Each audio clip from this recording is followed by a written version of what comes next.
Hello everyone, kumusta kayong lahat?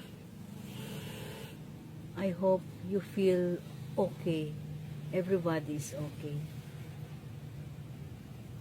Kasi ako, I'm not okay. I don't feel okay this time. It's because,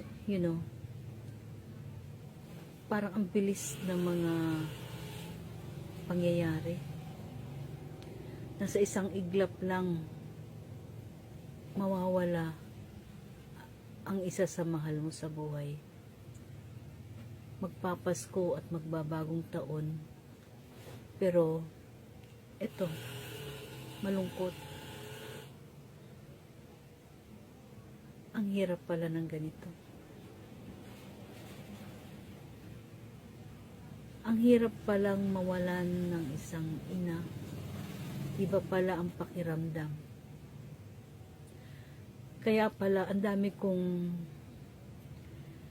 nababasa o nakikita, naririnig na ang sinasabi nila, habang nabubuhay ang iyong mga magulang, higit sa lahat ang inyong ina,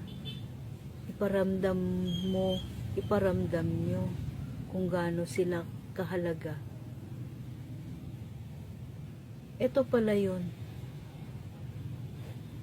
Ito na yun. Nararamdaman ko. Ang hirap pala. Iba ang pakiramdam.